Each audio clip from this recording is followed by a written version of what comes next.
Bonjour, la belle entreprise a le plaisir de recevoir Caroline Ray et Amélie Delacour, les créatrices de 17h10 et les auteurs du podcast Commencer qui relatent leurs aventures d'entrepreneurs.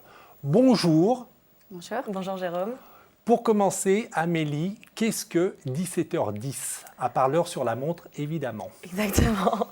Alors 17h10, c'est une marque de prêt-à-porter féminine que nous avons créée avec Caroline et lancée il y a tout juste 10 jours. C'est une marque spécialisée dans les tailleurs costumes pour femmes. Alors effectivement, c'est un produit assez classique qu'on trouve, mais autant les hommes ont des marques spécialistes pour les costumes, et chez la femme, il faut aller chez des marques de mode généraliste. Donc voilà, avec Caroline, on avait envie de réparer cette grosse injustice et de donner aussi aux femmes une marque spécialiste des tailleurs, parce qu'en fait, c'est un produit qui est tellement spécifique en savoir-faire, en sourcing de matières premières, en finition même, que voilà, on avait vraiment envie de proposer des produits de belle qualité, plutôt abordable, pour toutes les femmes qui ont besoin, dans leur vie professionnelle, parce qu'il y a un dress code nécessaire ou pour le plaisir, de trouver des beaux tailleurs. Le principe aussi, c'est qu'on propose plusieurs types de hauts et de bas, étudiés selon les morphologies. Et chaque femme peut composer le tailleur idéal selon sa silhouette et son style. Et je suppose que vous portez les vestes de vos propres créations. Tout à fait. Qu'on peut admirer donc. Voilà. Après, Caroline, comment est venue l'idée de ce podcast, donc Commencer, qui relate vos aventures d'entrepreneur ? Ouais, donc c'est vrai qu'à côté de notre marque, on réalise également ce podcast avec la chaîne Nouvelles Écoutes. En fait, quand on a eu l'idée de lancer 17h10, on s'est énormément renseigné. On a lu beaucoup, on a fait beaucoup d'interviews, on a lu beaucoup d'interviews sur des entrepreneurs, toujours des témoignages très inspirants qui nous ont beaucoup inspirés. Mais en fait, on s'est rendu compte qu'il manquait toujours quelque chose qui était en fait un témoignage sur le quotidien de l'entrepreneur. En gros, qu'est-ce que ça veut concrètement dire de monter une marque aujourd'hui, au jour le jour ? Et c'est ce que nous avons voulu montrer dans ce podcast. Donc du coup, le côté un peu plus humain de la chose et plus quotidien. Alors concrètement, Amélie, qu'est-ce qu'on va y trouver quand on écoute le podcast Commencer ? Alors concrètement, c'est un petit micro qu'on prend partout avec nous, qui nous suit dans tous nos rendez-vous, que ce soit les avocats, les experts comptables, les moments où Caroline et moi discutons de stratégie, de prise de décision, les relations aussi avec nos familles, comment nos parents, nos amis, nos copains perçoivent le fait qu'on crée une boîte. Donc voilà, c'est vraiment donner à entendre en fait tout ce qui entoure un entrepreneur et vraiment être dans les coulisses de la création avec les conseils, les réactions qu'on peut entendre pour donner une idée de ce quotidien, comme disait Caroline. C'est un documentaire en fait. Voilà. Et quelle a été la réaction et quelle est la réaction, puisque le podcast continue, puisque votre aventure d'entrepreneur se poursuit, quelle est la réaction des personnes quand vous leur dites écoutez, on va vous interviewer, on va interviewer l'échange, parce que vous rencontrez, comme vous l'avez dit, des banquiers, donc peut-être qu'ils ne veulent pas trop faire savoir la façon dont ils œuvrent. Donc quelle est la réaction de vos clients, de vos fournisseurs ? Comment ça se passe ? En vrai, c'est plutôt une réaction positive. Les gens sont plutôt ouverts face au micro. Ça nous est évidemment arrivé que certaines personnes n'étaient pas confortables. Et dans ce cas, c'est vraiment l'entreprise qui va primer sur le podcast. Donc, on met gentiment off et on passe à autre chose. Mais en général, les réactions sont positives. Oui, plutôt bonnes, ouais. Ouais, les conseils qu'on nous donne, les gens sont très heureux de les partager du coup, à notre audience qui écoute derrière.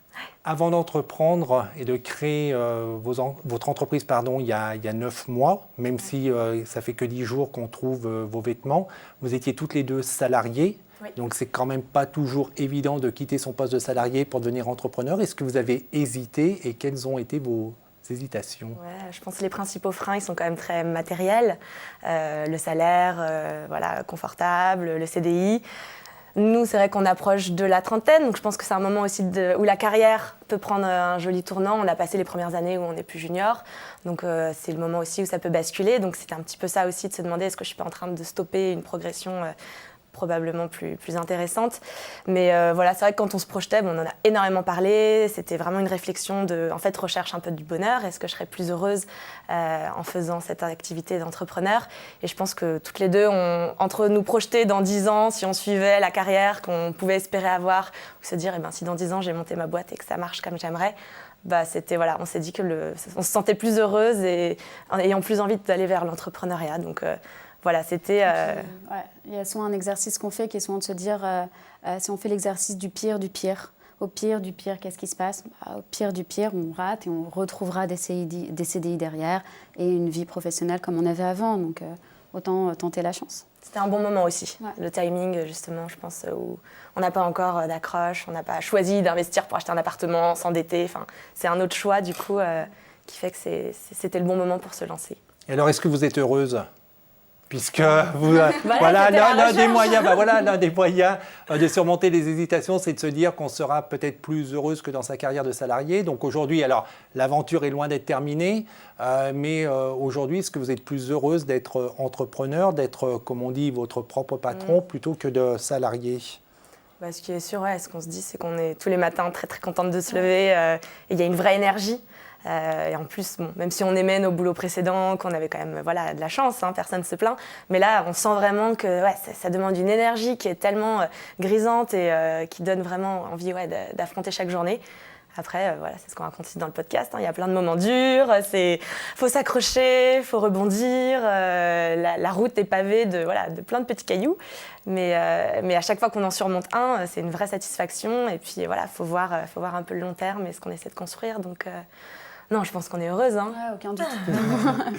Et quelles sont les difficultés alors que vous avez rencontrées? Au-delà de l'hésitation, vous dites des fois c'est dur. C'est vrai qu'entrepreneur, c'est un objectif et puis c'est une source d'épanouissement, comme on le voit à travers vos deux parcours. Ouais. Mais quelles sont les difficultés que vous avez rencontrées principalement? J'aurais envie de dire qu'une des difficultés qu'on a rencontrées, c'est de rentrer dans le secteur de la mode, qui n'est pas chose aisée. C'est vraiment un milieu avec beaucoup de codes, des gens qui se connaissent entre eux.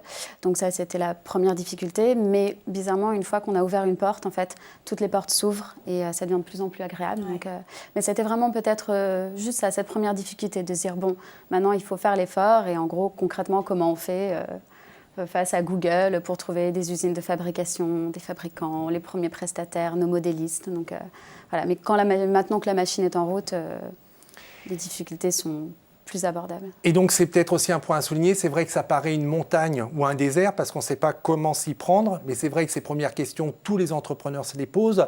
Comment je vais trouver mes fabricants, mes fournisseurs, comment je vais trouver mes clients. Et en fait, ça va être un peu simple ce que je vais dire, mais c'est comme trouver un bon restaurant. Il y a des moteurs de recherche, il y a les réseaux, et que c'est des réponses auxquelles on finit par avoir des questions, auxquelles on finit par avoir des réponses.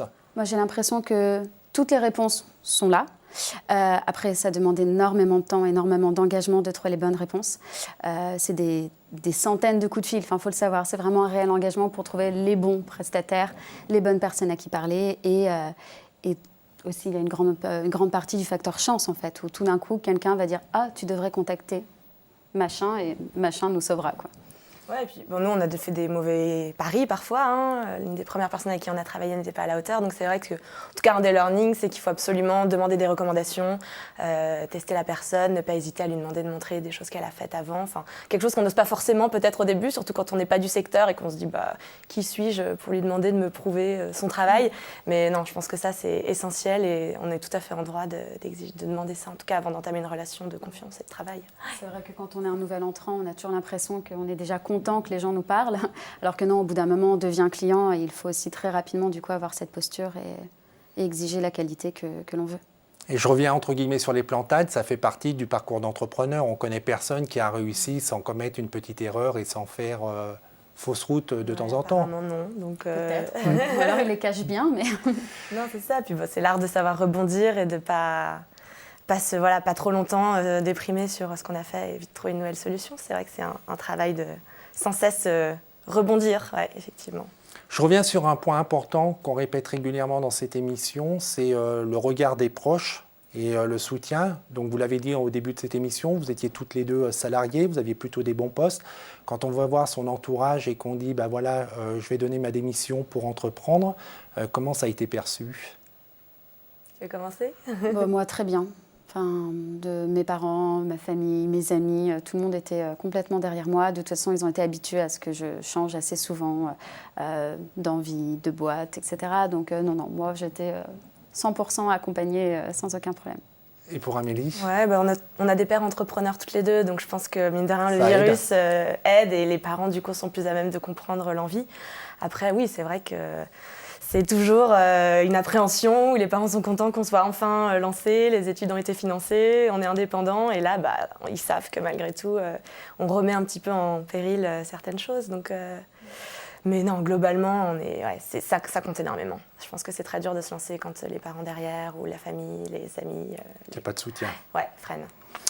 Après ces premiers mois d'entrepreneuriat, mais largement enrichis par le podcast Commencer, quel enseignement vous tirez de votre parcours ? Beaucoup, beaucoup. Un des premiers enseignements, comme on disait, que moi je retiens, c'est vraiment de savoir s'entourer et justement de prendre le temps de chercher quelles sont les personnes qui vont nous entourer. Tout d'abord, d'aller le chercher aussi dans son cercle proche.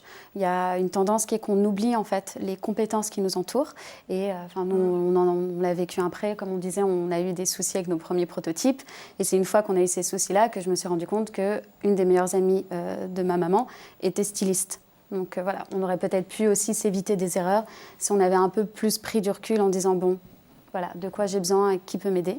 Et donc du coup aussi d'oser demander de l'aide à ces gens-là, qu'en fait finalement on n'embête pas les gens quand on leur demande de l'aide. Et justement le secteur de l'entrepreneuriat, de façon générale, de la mode ou quoi, c'est vraiment quand même beaucoup de bienveillance et les gens sont prêts à aider et donner des conseils. Donc je dirais. Ça veut dire qu'on est pudique et qu'on n'ose pas solliciter son réseau et que ça c'est une énorme erreur et qu'il faut y aller. Et pour reprendre ce que vous disiez tout à l'heure, imaginez au pire du pire du pire du pire, il dit non. Il ne reçoit pas et c'est pas grave, on passe à autre chose. Voilà. Mais on nous a rarement refusé un café. Comme maintenant, grâce au podcast, on est beaucoup sollicité par des jeunes entrepreneurs aussi qui du coup suivent nos aventures et nous posent plein de questions. Et je sais qu'on a un point d'honneur à répondre à tout le monde, à également prendre aussi le temps d'aller boire un café, répondre à des questions, aider comme on peut. Donc je pense qu'en fait tout le monde s'aide à s'entraider. Et pour vous, Amélie, quel est l'enseignement de ces mois d'entrepreneur ? Ouais, ça va rejoindre un petit peu, mais effectivement, il faut être un bon couteau suisse. Il faut savoir effectivement prendre plein de choses, changer de ce qui était notre force dans un travail de salariat. Voilà, là, on doit savoir tout faire.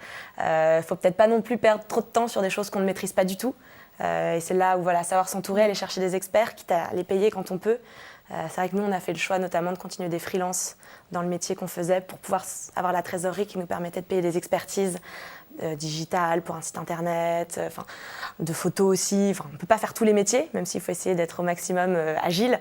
Mais voilà, je pense qu'il faut aussi savoir estimer la valeur de son temps et pas se dire qu'on peut tout faire parce qu'on s'épuise en fait. Donc bien jauger ces choses-là. Mais ça s'apprend. Ça s'apprend et vite. Ouais, oui, parfois. Dans la nécessité, comme disait Amélie, on ne peut pas tout faire. Et donc, parfois, on est obligé de demander de l'aide et un expert le fera mieux que nous et plus rapidement. Ouais.